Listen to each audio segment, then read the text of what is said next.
Hi, everyone. This is the Unity Lounge podcast. I'm Connie. I'm Deja. And today we will be looking over ego. That will be our theme for this pod. Yeah. Kind of. I did some research too. Oh, you went in. You went in. I didn't really go in. It was just like my aunt touched on it one day while we were on a drive. And it really piqued my interest because I'm like, ego. I never really thought much of it. It's just the only thing I ever heard about ego was like, oh my gosh, you have such a big ego. Yeah. I never understood the depth of it or what ego was even. I had an idea, but I didn't know what the heck it meant. So it was just really cool. And while we were preparing for this pod, I was sending you websites. Oh, and you're laughing at me because you're like, dude, it's not that serious. Yeah, it's cute. I think it's just cute of it just feels like an assignment. You took it seriously, which I appreciate, because you have the 3 pages and I have the one. I try to keep mine to 1 just because I'm lazy. And I just do notes because it's general. You do the Spark Notes version and I'm here I need every detail. But I feel like once you write it through once, you remember it more, right? In a way, yes. But it was just something that I had to throw myself into or else it wouldn't leave my mind. Oh, okay. It was really weird. I was like, I can't sleep. I need to know what this means. Yeah. As crazy as that sounds. But well, that's fair enough. Yeah, I think understanding ego is a really big thing. And once you understand what ego is, it's easier for you to understand people. So just to clarify what ego is, because I know I know what it is, but I don't know. Ego, a person's sense of self-esteem or self-importance.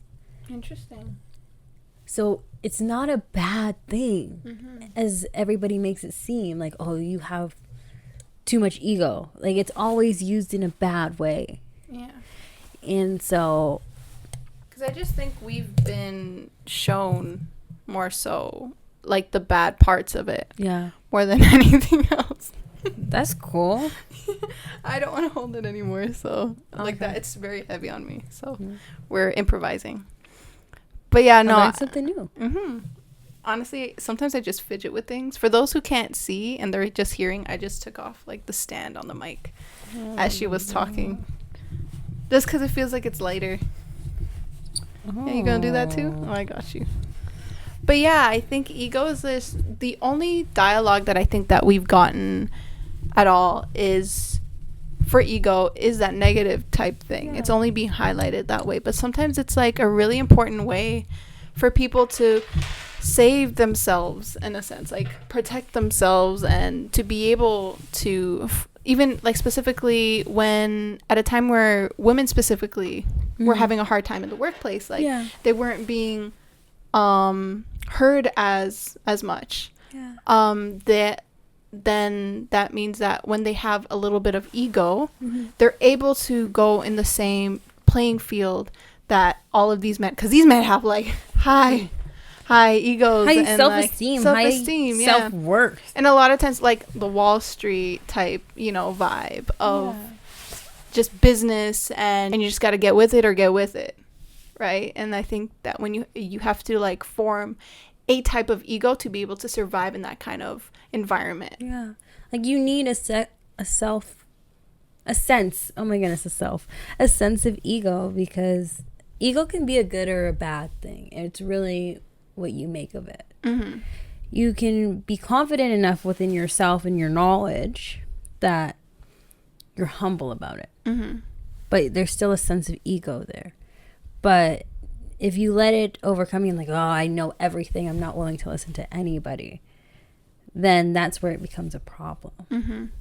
And while I was doing my research and after talking to my aunt, I actually found out that there's 3 levels of ego. And an Austrian neurologist, it's called the Floyd theory, mentions the 3 levels of ego. It's the ID, so the it, and then you have ego, and then you have the superego, which is really cool because they are all very different, but very much intertwined with each other. So the ID controls like your basic instincts, your needs, your desires, your pleasures. And that's what we're born with. Like, we know what we want. We don't really think, how do we get this? It's, no, I want this. And I'm going to get it, yes or yes. Yeah. So it never considers reality. It just considers, I need this, so I'm going to get it. And it remains really selfish. Like, it's a very selfish part of you where I'm going to satisfy this need by any means possible. No consideration. And the ego and the super ego is developed later on in life when you're like 3 to 5, he was saying, because that's when you get a sense of yourself. So the it kind of forms the ego and the super ego, and those two keep the it in control. So then when you get into the ego, which is the second part of your personality, it's one's sense of self. So that's where you develop knowledge and deal with reality and ensure that the ID's impulses are expressed in a socially acceptable way. And you consider reality, but in a way it's a bit selfish at the same time. Because it's like, okay, I'm going to satisfy these needs in a reasonable and realistic way. And it might be compromising or delaying gratification, but it tries to avoid negative consequences. So it's still selfish, yet it considers all these other elements because it's being more aware, you're more conscious of it. Would you say it has like a sense of self-preservation in a way? In a way, yes, but that's just what it wants other people to see. Oh. It's like, how can I get this in a socially acceptable way, or how can I say this in a socially acceptable way without me sounding selfish or conceited? Manipulating. Yeah. It manipulates everything. So it doesn't have an interest in like right or wrong. It wants to maximize your pleasure and minimize the pain without getting in trouble, which I found was really cool because I never thought about it. It's like, I want this, but I'm still going to make sure I get it, but I want it to be socially acceptable. Like, it's okay to want it. Like, it's really weird, but really cool at the same time. And it operates in the conscious and unconscious. And, we hear a lot of spiritual people say, well, I'm very conscious, or no, this person's really unconscious. And I was very much like, I don't understand that. So the way that I interpret it is like, I'm consciously making a decision to consider everybody around me. But subconsciously, I'm like, how can I do it in a way where I'm making everybody happy, even though it might not make me happy? Exactly. So your subconscious kind of drives you in a direction in which you want to go. And it drives your decision, your conscious decision. But you don't know. It's like the root cause in a way. Yeah. It's like, I know the problem, but what's the root cause of it? So do you have anything to add? I feel like I'm talking so much. No, you're good. You're good. It's okay. I know you went into really like big research into it, which is, I feel like you, for something like ego, because I do remember going very briefly over this when I took a psychology class, but it was a really difficult class. And I'm done with it, so it went all over. So it was nice to go over properly all these different parts of it. And like, we're not experts, we're just like Googling and like looking up. We're Google experts. Like, do you feel like out of the 2 that I said, out of the 3, like, do you feel like you really are operating in like one of those level? I feel like when people are selfless, they're more conscious of their selfish parts, and they act more towards to go against it. So like, oh, this is what that I want. I feel like this is selfish. Let me do the opposite of that. And they do that all the time. They're considerate. Exactly. So that, I think that's more so what it takes to be a person who is selfless. So to be more conscious of your selfish attributes, because I feel like everyone has it to a degree. Yeah. that ties into the last part, which is the super ego, which is driven by your morals, your values, the things that were instilled in you when you were growing up. So just to finish off what the second part of your personality is, the ego, it's more judgmental, regulation, control. That's the realm that it operates in. So too much of anything is not good, which I'll touch on later on. But the final part of your personality is your super ego. It's your moral compass. It's your sense of right and wrong. And it's what you learn, like your moral standards. And that's what people around you teach subconsciously. It's like, oh, I know my parents said sharing is always caring. So that's a moral and a value that you just grow up with. It's like, oh, you don't have anything? I'm happy to split the bit that I have with you. And that's really cool. And it operates in the conscious. It forbids unacceptable behaviors and punishes with feelings of guilt when you do something you know you shouldn't have. So it's like the Jiminy Cricket, the angel and demon on your shoulders. It really is. Like not consciousness. It's like what I know they call it Jiminy Cricket. You remember Pinocchio? Yeah. Oh, they say that supposedly Jiminy Cricket was like the manifestation of like the right consciousness, like the right. I didn't know that. I've seen people. I think I seen a video on TikTok. I'm not gonna lie. TikTok is awesome. I know, but when you think about it, he does kind of represent that, because he is, whenever anything happens to Pinocchio, he's kind of like, oh, like, is this really the right thing? Oh, you know what it is? They say it's like the representation of God, because it's kind of showing, I think so, because it's showing like kind of like the righteous thing to do. Like, is this really right? Like, should you be doing this, but also leaving you to do whatever you free will. Exactly. Oh. So that was actually the interesting part. So I think it all kind of ties in together. Yeah. In a sense, certain things are either similar or a parallel of each other. Yeah. Like, some people need a more logical understanding, whereas others, like, I have faith, blind faith. I don't need to see facts to believe. This, like, the breakdown is in a way of what, I don't know, that I was raised. It makes more sense to you, I think. I just think it's cool. I was like, there's so many different layers to this. Like, it's really, for me, I was like, it's really not that deep. But I'm like, for some, it really is that deep. And once you understand their whys, their drives, it's easier to understand people, and you understand where they're coming from. Is it coming from the ID? Is it coming from their ego? Like, how would they be receptive of this? How can I put it in a way that they can receive what I'm saying without feeling attacked? Which is really cool. I don't know. I'm kind of a nerd for this stuff. I think it's pretty cool, because it's also, it shows like you can see that maybe certain people have certain parts more developed than others. So people that do have more of a selfish kind of thing don't have much of a filter of that other side kind of looking to you and being like, oh, maybe this isn't morally right. Maybe this isn't the right idea. You're very much on the nail with this.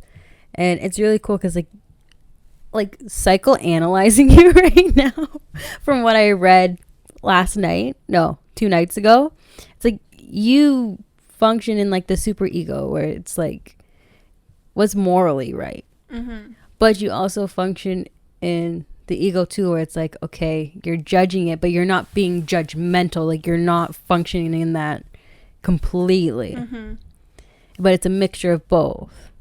Because I think growing up, I had this kind of idea of that to be a good person was to be selfless all the time.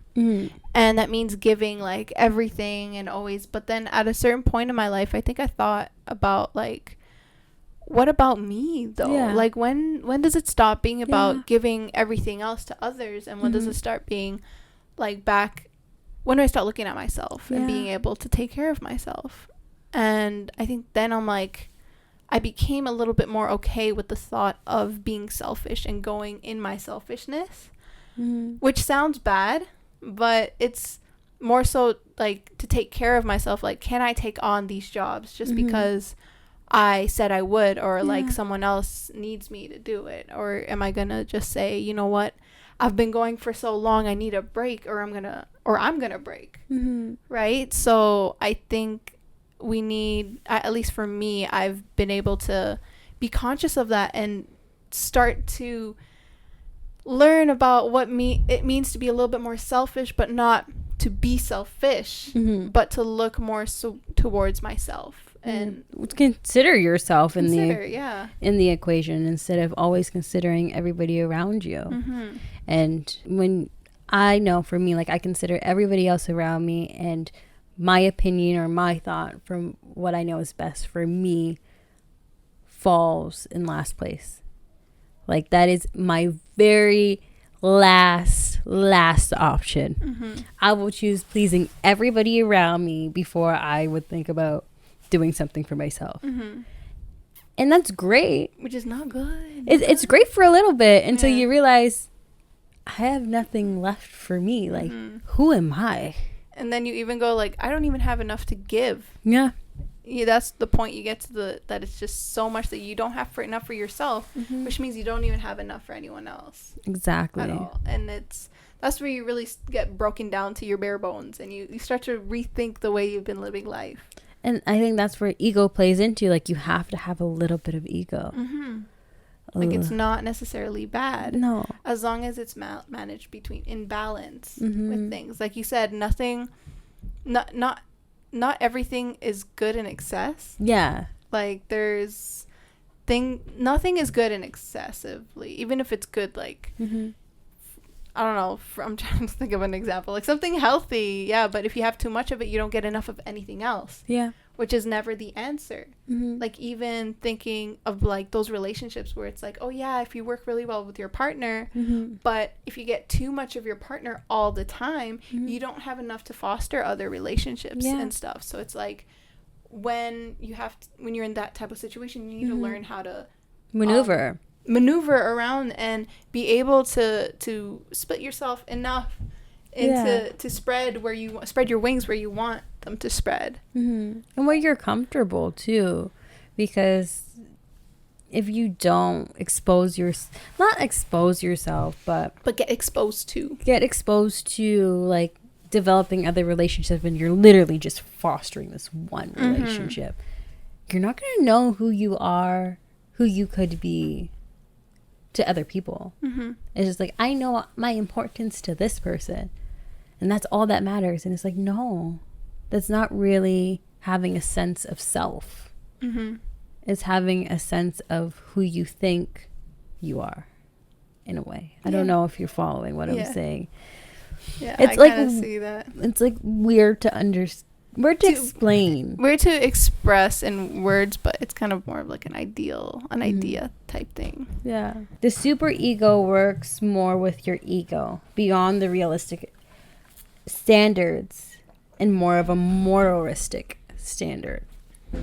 So your super ego works within your conscious and unconscious. You're aware of right and wrong, but sometimes our ideals and our morals impact our perception unconsciously.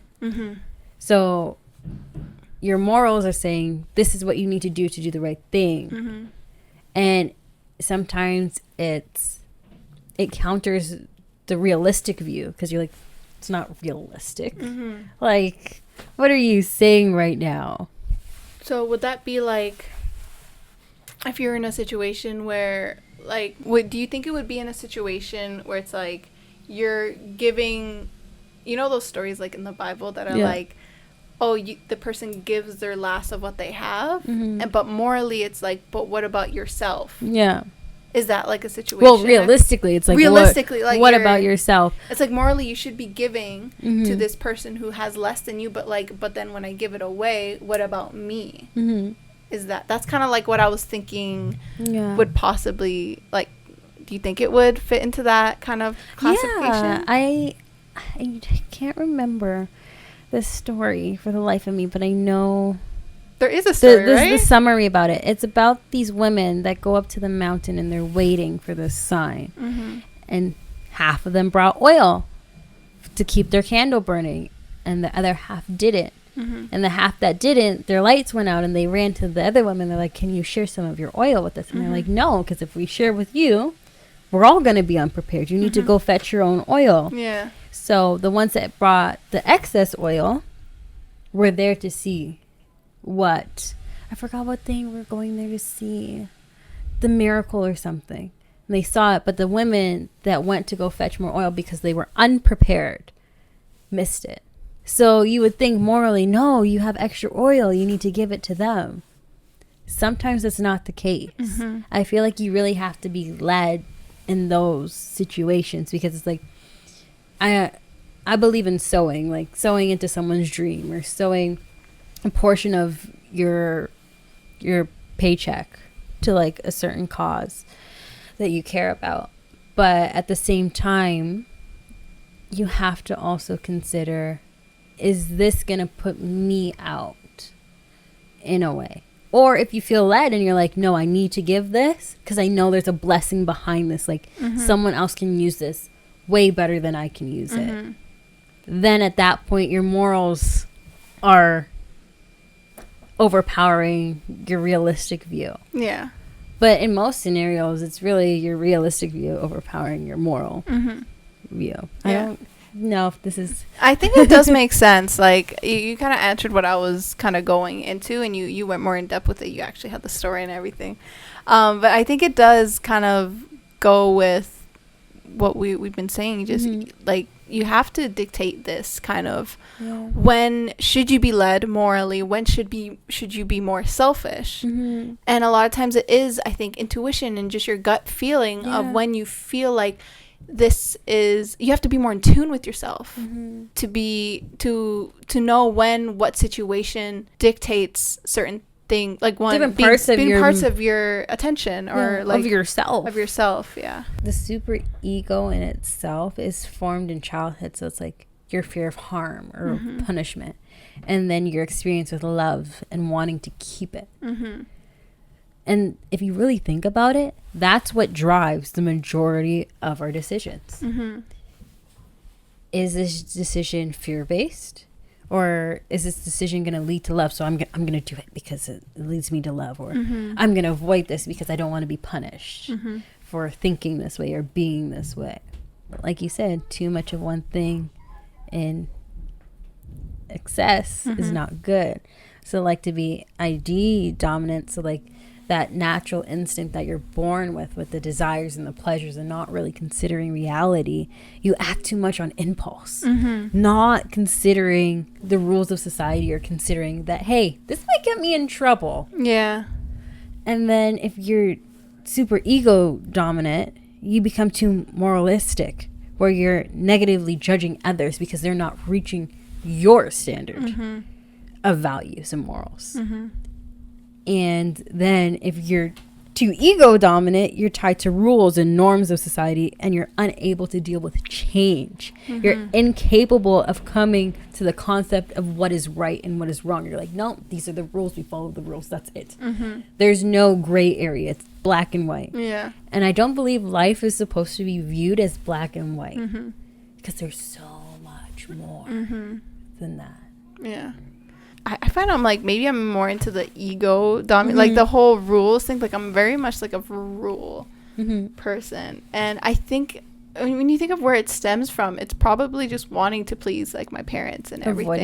Avoiding punishment. And then like getting praise, like, oh, like you've been doing such a good job. Like you did what I told you to do. And like kind of, I think this helps for when you want to raise your kids. Like how do you raise them to be in... And it's very hard. Now that I think about it, I'm like, to be a parent is hard. How do you manage that? You really have to have a good grasp of this whole ego and like super ego, like what you do can affect them and how, in what way will they affect them. Yeah. So it's like, props to our parents, bro. Yeah. Like as much as like it's kind of hard to say anything just because like, I don't have kids yet. Yeah. But like, even just envisioning, like, when I do have my kid, how do I make them... Because I think that's something that I struggle with, that I always kind of want to do the right thing. Yeah. And even, like, the dumbest thing, like, just crossing the...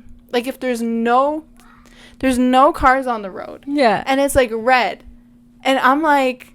it's not about like, you know, I could cross. And I've started doing it because I'm like, it doesn't matter. Like, there's no one. Yeah, nothing bad is going to happen. Exactly. My whole thing is like, but what if, like, I get caught or this and that, and I get caught breaking the rules? That's the thing. Like, if I get caught breaking the rules and I get in trouble, and then that's, like, huge for me. Because for me, that's, like, no. Like, I can't be the bad kid, which isn't really a bad kid, but I can't do bad things, you know? And it's not even that bad, but it's just like, no.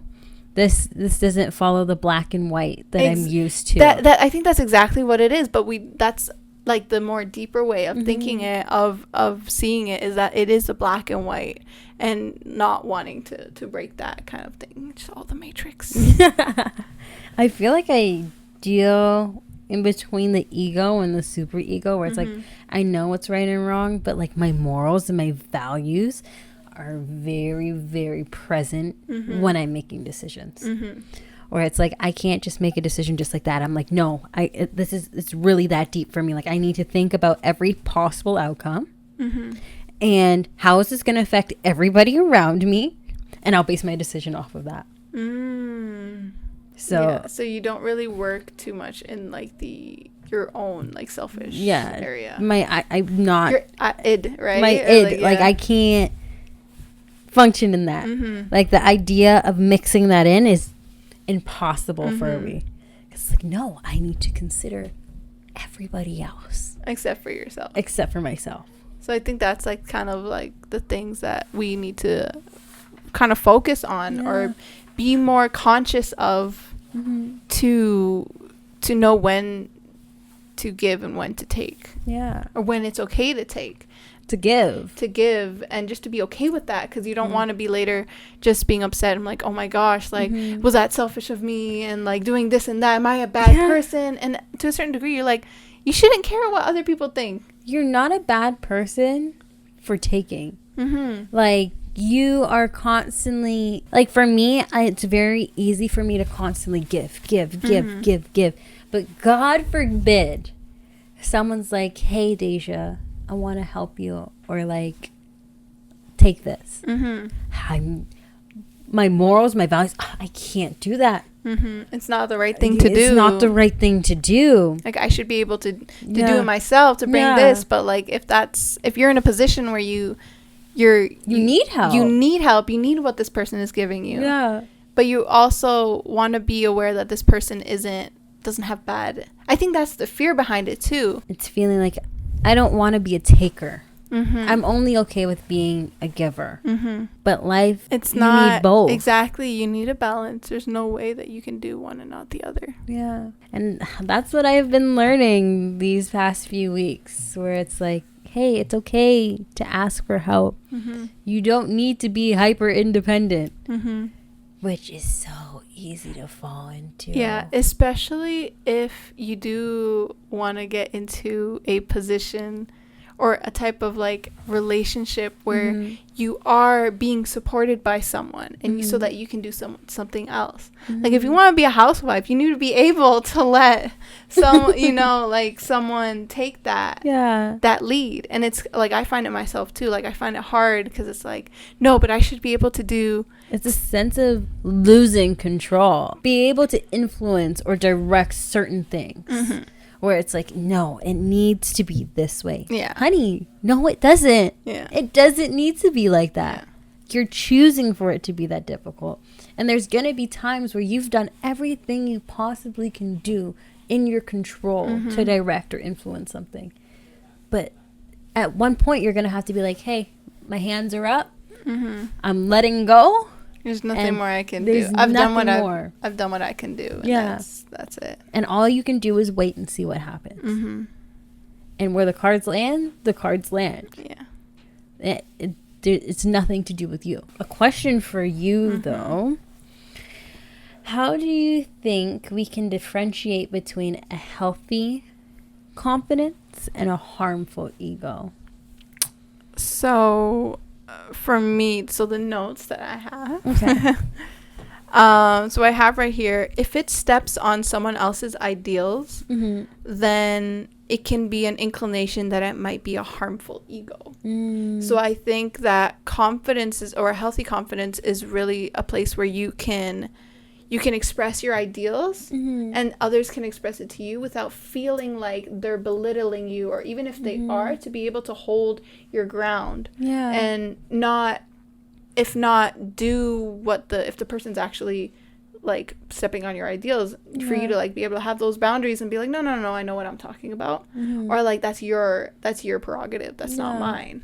So I think that is like to be able to control the situation and to control like what you say and not directly harming other people's. I think it goes back to also thinking about morals in everyone. Like it kind of sounds bad because this whole time we've been saying like that's excessive, that's not good, but I think if there's a balance between knowing what you need to say and then not harming anyone else's ideals, that's kind of like the sweet spot that you really want to be in to have a healthy amount of confidence and not to have that harmful ego side.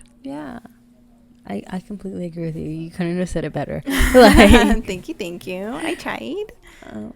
Because it's like here, just like healthy confidence doesn't need to step on others or put anyone down. It just needs to be heard. And if the person can't hear you, move on. Like just that's done. You're not gonna get, if you can't get through to this person, just move on. Why are you wasting your breath? For what reason? A lot of times I find that people that really need to get their point across keep talking, and it's like, you don't, at a certain point, just stop. Well, I think you have to know when talking to someone when they're being receptive. Yes, that's true. Because you could keep talking, but if you notice that the person's not being receptive, then you're kind of just wasting your breath because it's going in one ear and out the other. Or it's not even going anywhere. It's just going right over their head. And they're going to look at you and be like, what did you say? Yeah. And then that's going to frustrate you even more. Yeah. So when you're talking to someone, like, you have to make sure that they're understanding, they're coherent, like they're really getting what you're saying, because if they're not, you're wasting both your time. Because my mom says it all the time. It's like, you could take the horse to the water, but you can't make them drink.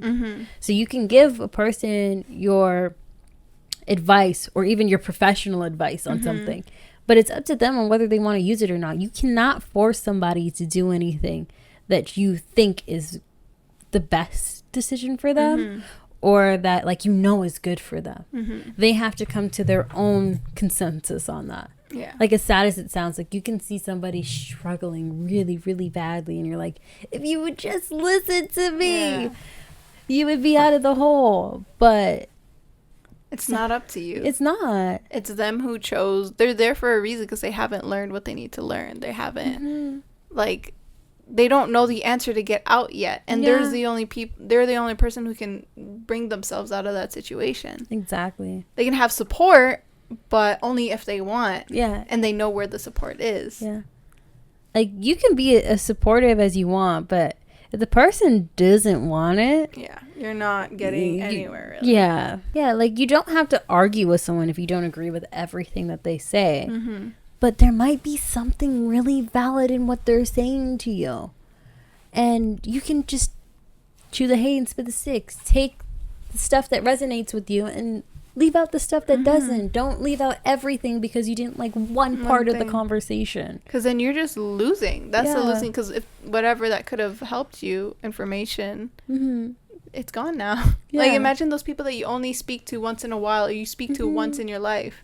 Someone, and they say something really good, but you're like, you can't change that mentality, change that mindset in a way of like being like, what if they're possibly right in certain things? Let me consider that for a second. Like we said before, you can't force anybody to consider it. Exactly. And they have to come to their own realization. Or if it's us, like, the roles could be reversed. If I don't come to the personal realization of something, it's not going to make as much sense as it does to you, because I haven't had that revelation yet. Exactly. Yeah. And I'm also, in a way, blocking it because I'm not willing to. But the moment that I'm willing to see and recognize that revelation, it's like my eyes are open. And it makes the biggest difference. Like it's like being able to drink and actually hydrate instead of just drinking, and it's like drinking water. Oh, I meant water. Yeah, sorry, because I'm actually very thirsty right now. That was great. But yeah, I do have a question for you as well. How does ego impact our perception of success and failure, in your opinion? I feel like ego can impact it based off of what part of your ego you're going towards. Elaborate. Because if your reality is butting heads with your morals, your morals are saying, yes, you did the right thing, but the realistic, logical part of you is like, you didn't do the right thing, like, you're being too selfless. That doesn't mean that you made the wrong decision. It means that you made a good decision in that moment with the light that you knew. Yeah.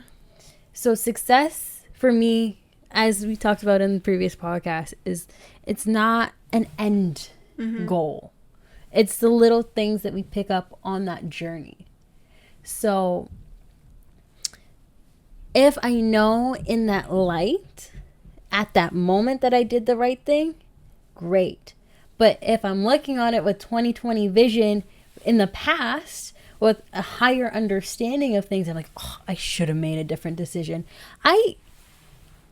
You can't do that. That's not how ego works, and it's not how success works either. Because you can't get mad at yourself for operating in a knowing or an understanding of what you had in that season. Because every season it changes. We learn new things. Yeah.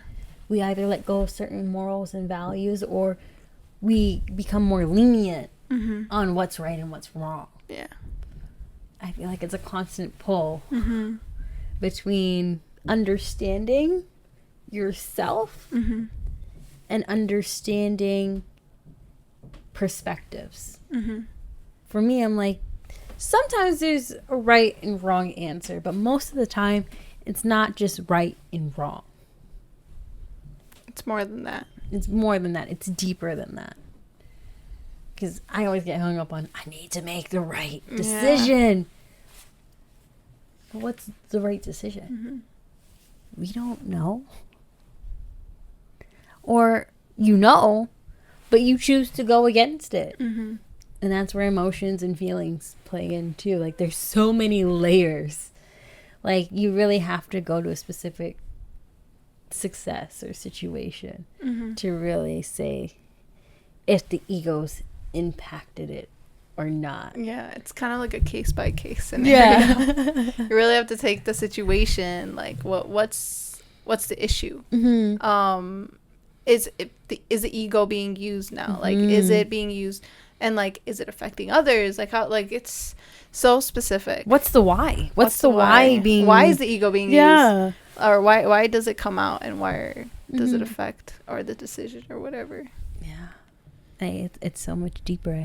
I wish I could give you a solid answer on that question. It's all good, all good. And I think the last question we had before we round this off is, how does ego affect our ability to empathize and connect with others on a deeper level? That's a good one. Yes. For me, what I have here is, like, if you're more on the self-centered and kind of like narcissistic, or you only think of the selfish, like we were talking about just now, you can't see other people's perspectives, and therefore you can't truly connect with them and empathize. Yeah, because the whole point of empathy is to be able to put yourself in other people's shoes, and to be able to think about, what if we were in the same, I was in this situation, I'd probably do the same thing as them, or like maybe I take the same decision as they did in their shoes.